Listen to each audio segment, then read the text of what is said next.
Kentucky basketball's got a lot of newcomers on this year's roster, and it's pretty safe to say Mark Pope's fired up about this new group of cats.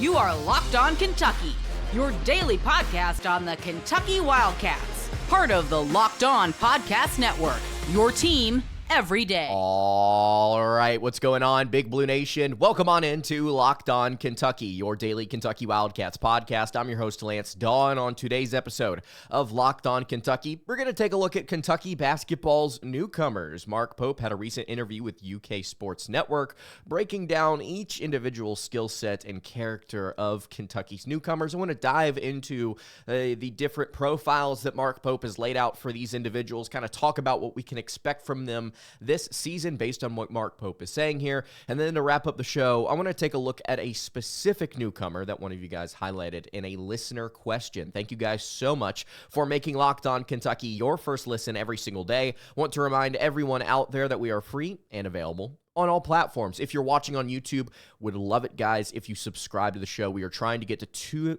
20,000 subscribers before the start of the college basketball season. If you are not a subscriber yet, I would love to have you, whether that's on YouTube or on podcast. Shout out to the podcast listeners. All right, let's go ahead and get into it. So Kentucky basketball had an interview with Mark Pope recently, or at least UK Sports Network did, getting a look at all of Kentucky's newcomers. He talked individually about them and their character, who they are as people, and then talked about what they provide on the basketball court. And I've kind of laid these out here in a different order, kind of breaking down the players that I'm most excited about, some different things that I have to comment on. And then again, to wrap up the show, we're going to take a look at one specific player that does need, I think, a little bit more attention because they may be flying under the radar. We're going to start here with a player that is kind of already flying under the radar, and it's bizarre considering he's a five-star freshman that's going to play a pretty significant chunk of minutes, if not start, at shooting guard, and that is Jasper Johnson. Jasper Johnson, here's what Mark Pope had to say about him. He said, quote, "Jasper Johnson was the most dangerous scorer in all of high school basketball last year, and we expect him to be the most dangerous scorer in all of college basketball next year. He's a homegrown superstar talent, one of the nicest players you'll ever meet. Slippery, slippery, slippery. Gets anywhere he wants, can create his own shot. Forever, I'll know him as KY till I die," with the t-shirt. So the most interesting thing there, the most notable portion of that quote is what he had to say about him being a dangerous scorer in college basketball next year. So looking at what this Kentucky roster is and looking at up and down what they may be good at, what they may lack, we've talked about the shooting, we've talked about the concerned scoring at various points, especially if Otega doesn't come back. Look, even if Otega does come back, Jasper might end up being one of the more prominent scorers on this team because, yes, in high school, he was one of the best players to fill it up. He was incredible at getting to his spots, creating an isolation off of spot-up stuff, catch and shoot. He was a phenomenal shooter and phenomenal scorer. Maybe we're underselling what Jasper's impact on this year's team is, and it's bizarre to think about a five-star freshman, a top prospect, coming into the University of Kentucky, and the fan base going, oh, well, we've got all these other guys that we want to talk about more, and not necessarily saying that directly, but you don't really hear a ton about Jasper. You should start thinking we should start thinking about more as Jasper as a leading scorer on this team, and I'm not saying the leading scorer, maybe a top three scorer on this team because of what he can do on the offensive end of the floor. Now, defensively, I think there are going to be some concerns, but overall, I think that we are not discussing Jasper enough, and that's why I wanted to lead with him on the show today. The second player here that Mark Pope talked about, get to know Denzel Aberdeen, is what Mark Pope had to say. He said, winner, winner, winner. When I say that, yes, he's wearing a championship ring right now, but his DNA and what he's willing to sacrifice for a team, what he's willing to do for a team, what matters most to him is winning, winning, winning. For and with his team. He comes from a military family. He's one of the finest young men I've ever met. He's going to be a superstar here. Mark Pope didn't miss on Lamont Butler, and the main reason that he liked and wanted to bring him in was because he was a leader and he was a winner. That was the most important thing. He had the experience getting all the way to the national championship with San Diego State, hitting that buzzer-beating shot in the Final Four over Florida Atlantic. he had the chops, he had the resume to come to a place like Kentucky and show off what he was capable of doing. You don't just happen upon a national championship appearance, especially as one of the lead players on that Mountain West squad. You have to be able to look at a guy like Denzel Aberdeen and say, okay, maybe the percentages are not like out of this world elite, which, by the way, just want to be clear, they're not bad shooting splits. They're actually decent shooting splits. It's more about the fact that he's been here before. He's been in a place like the SEC for several years now. He knows about this conference. He knows about the physicality, the toughness of it. He is going to bring a hard-nosed championship mentality, and I love that. You look for winning qualities in players, and to get a guy that has been on an SEC team for so long and has already won a national championship, I don't think you could have gotten much better here in Denzel Aberdeen. Third player I want to talk about here, Andrea Yelovich. This is what Pope had to say about him. He said, Andrea is special. He's been playing at a very high level in Europe, and he's done an amazing job. He's a 6'10 forward that can shoot it, handle it, be a decision maker, could push the ball in transition. He's going to be a veteran rookie for us. We expect huge things from him. I'll never forget when I FaceTimed him, the tears coming in his eyes, thinking about the University of Kentucky. Like Pope mentioned there, Andrea is special. This is Kentucky's versatile forward of the year. I am super excited to see what Yelovich can do whenever he actually does get on the floor. If he's not starting, what his minutes look like. I'm very curious. Like you mentioned, a veteran rookie, somebody that can come out there day one, and I think make an impact. He doesn't have to be thrown into the fire here. He kind of can know what's going on during these summer workouts. He can kind of like flow through the process maybe a little bit easier than some of the other players because he's been here before. He's been playing with a very good Euro team in the playoffs. He's been playing very, very well, I might add, for them. He can shoot it. Like you mentioned, he can handle it. This is, I think, everything we wanted Zvonimir Ivicic to be and more, and that's not a shot at Ivicic, who developed and is going to continue to develop at Illinois, but I think that Yelovich is maybe a step ahead of him in terms of where both of these two players were at Kentucky during their first season. I'm going to pause here for water because I am a thirsty boy. All right, next player here, Jayden Quaintance. We're not talking enough about Jayden Quaintance. Pope said JQ averaged a double-double as a 16-year-old. 16 years old in the Big 12, double-double as a 16-year-old. He's going to turn 17, just turned 17. To be a 17-year-old sophomore here at the University of Kentucky, he is a superstar human being, and BBN is going to fall in love with him as a person. He's a big-time player. Want to note something here? Jayden Quaintance was not 16 playing in the Big 12. He turned 17 last July. He'll turn 18 this July. He was a 17-year-old averaging a double-double in the Big 12, which it's still absolutely blows your mind impressive that he was able to do what he was doing at ASU at such a young age. This kid has a longer wingspan than AD. He's got bigger hands than Shaq, at least according to some people on Twitter. He's a monster. He is huge, and he's going to be a massive part of what Kentucky wants to do on defense.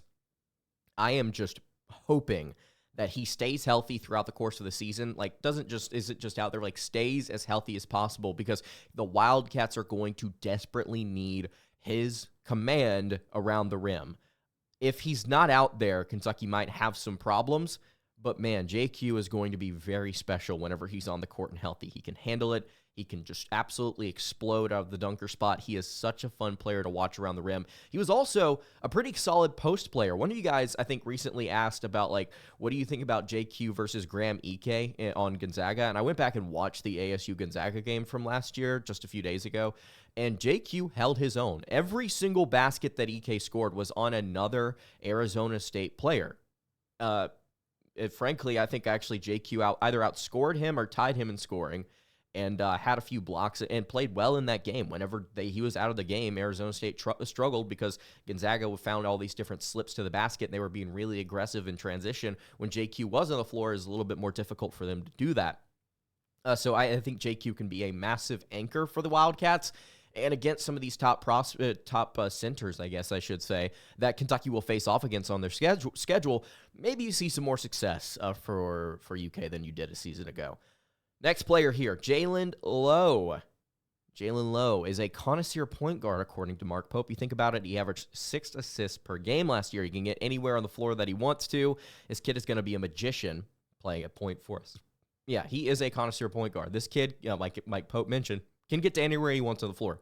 Shifty, quick, Great ball handler. I think decisive is another great thing to point out here. This kid was going at Pittsburgh. They were running him into the ground, so he had to make quick decisions constantly. Averaged almost 6 assists per game. It was like 5.6, 5.5. Great distributor. Showed off during the NBA Combine, or NBA Draft Combine, I should say. Kid looked great, and he's going to look great in a blue and white jersey. I'm excited to see what he can do once his shooting hand gets healthy. Whenever that broken finger is fully healed and he is able to kind of get back to where he was as a freshman shooting the basketball, I don't think you see as poor of shooting splits as you did a season ago at Pitt. And then also at the same time, maybe Mark Pope's offense will help create some more open looks for Jaylen to have more opportunities to score a little bit easier. All right, I want to continue along here with the rest of Kentucky's newcomers. Before we get to that, first of all, pause for water, because I am dying of thirst. And then also I want to tell you guys about our friends over at FanDuel. The NBA playoffs are in full swing, and every night delivers highlight-worthy performances, major momentum shifts, and can't-miss moments. Whether it's a game-winning shot or a breakout player, there's never been a better time to get in on the action. FanDuel makes it easy to stay in the game before tip-off and live. With player props, performance trends, and same-game parlays, fans have more ways than ever to play smart and win big. I'm very excited to see what happens here in this next Oklahoma City Minnesota Timberwolves matchup because of the way that the Timberwolves were able to shut down OKC on offense. Do we see that again? Do you take the under here on the overall game total, or do you take the under on Oklahoma City total points over on FanDuel? I think that's something you should check out. If you're new to FanDuel, it's the perfect time to sign up. Head to FanDuel.com and place your $5 bet, and if it wins, you'll get $200 in bonus bets. You can make every moment more with FanDuel, an official sports betting partner of the NBA. All right, continuing along here on what should be the Friday edition of Locked On Kentucky. I'm recording this late Friday. It's going to go up over the weekend. Really appreciate you guys hanging out on the show today. Again, if you have not subscribed to the YouTube channel or the podcast feed, I would love it if you did so. We're trying to get to 20,000 subscribers. Thank you guys so much to everyone who has already subscribed, to the people that have been here a long time, to the people that have been here just a little bit. I appreciate every single one of you commenting, letting me know your thoughts about the show, about Kentucky basketball, even if you agree or disagree. It doesn't matter. Thank you for letting me know your opinion. I love to kind of dive into what you guys have to say. So, which does remind me, we're going to get to a fan question here at the end of the show talking about Kam Williams.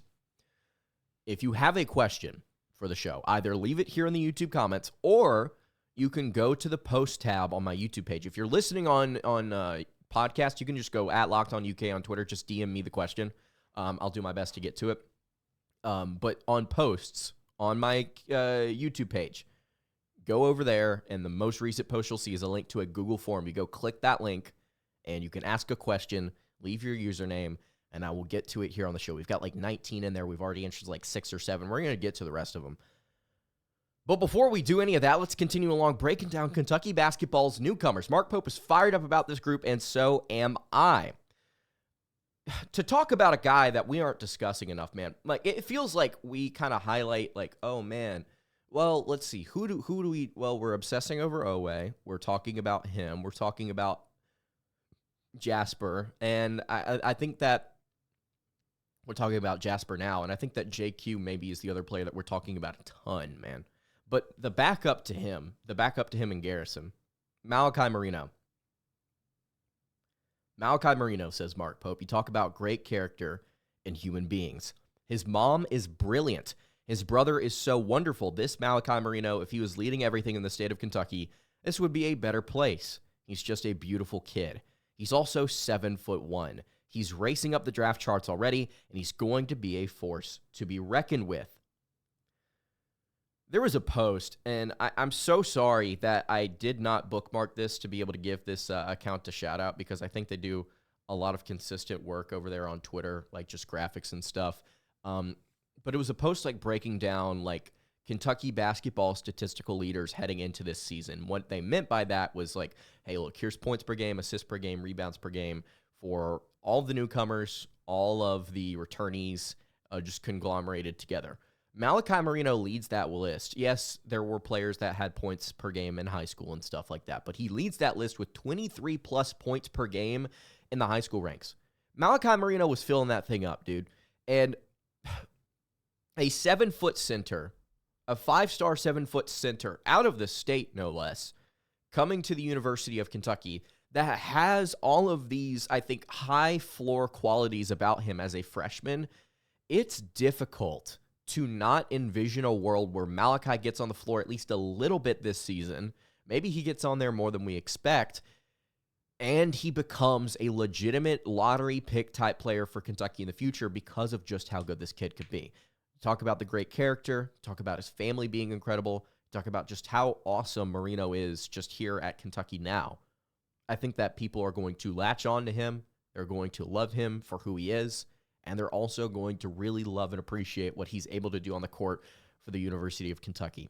This kid is going to be super fun to watch, and I cannot wait to see him this fall. I can't wait to see him next season whenever he gets a little bit more run and a little bit more shine as one of the focal points of this team. Braden Hawthorne is an incredibly talented player, Mark Pope says. 7'3" wingspan, 6'9", probably going to end up as a 6'11" or 7-footer. Interesting. Pope says he can shoot it, handle it, and is a great decision maker. What's been exciting about him is watching his trajectory over the last year. He's growing so fast. He's a big-time learner of the game of basketball. Probably going to end up as a 6'11" or 7-footer. If Braden Hawthorne does grow into a 6'11" type player, you have to be able to put some weight on this kid. I mean, that's what I keep going back to. You have to put a little bit of weight on this kid. If you're going to play him at 6'11", bulk him up. Put him at power forward. Oh my gosh, that kid would do numbers. That's incredible. That's like KD type stuff, a little wiry power forward that could shoot the lights out of it. This kid would be so fun to watch. We talk about high ceiling, man. We talked about this when Hawthorne committed last week. This is a big-time addition for Kentucky, and yes, he may be taking a step back for the rest of the roster this year, but man, you're making NIL money, and you got a long-term plan, dude. You got 3 years max to be, or 3-4 years to be able to figure this out if you redshirt. Dude, abso-freaking-lutely, Braden Hawthorne. Come on down. This kid's going to be special. Reese Potter is up next. Reese Potter, super excited, Pope says. Lexington Catholic alum, straight from this great state and this great city. He's a tremendously skilled player who can shoot it, who can pass it. He's a great kid who loves the University of Kentucky. It's going to mean everything to him to put on this jersey. I keep forgetting that Kentucky has this rotation of centers that they can throw out there that are going to be impactful on the game. I'm so excited to see JQ, Garrison, Marino, Potter. This is going to be a fun front court for the Wild. Yelovich is going to be a really fun front court for the Wildcats. Potter is just going to be deep buried on this roster. But, man, when he gets out there, the kid was shooting so well from 3 last year at Miami of Ohio. I think that this kid's got some potential, especially in the hands of this coaching staff. If he gets on the floor, I think he can make an impact. I'm excited to see what Potter does, if he's able to get out.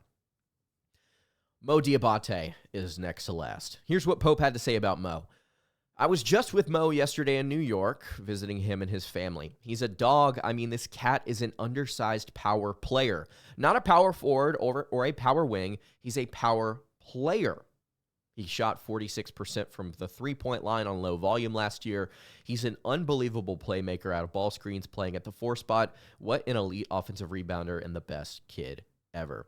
I really do appreciate just how highly Pope speaks about his kids. It's the same thing Calipari did when he was at Kentucky. There's a reason that he was the players' coach. I mean, both these guys seem to just absolutely love the kids that they bring in, not for what they are as players, but for who they are as people, and they rave about it, dude. And whenever you get to see these kids in action, whenever you actually get to see them in interviews, interacting with people, they seem to be genuinely kind. Like this last year's team, one of the reasons why I say it's one of my favorite Kentucky teams ever is because you could just see the love that they had for what they were getting to do every single time they spoke with anybody with a video camera or with a Twitter account. It was incredibly kind to see just how happy and just excited people like Kobe Brea, Lamont Butler, Andrew Carr, the whole roster was just such a joy to see how much they loved being here. And I thought that was really awesome. I think you're going to see that again with a lot of this year's squad as well. And I'm not saying a lot of, like, there's going to be a couple kids that just don't want to be here and are pouting about it. I'm just saying you're going to see that reflected again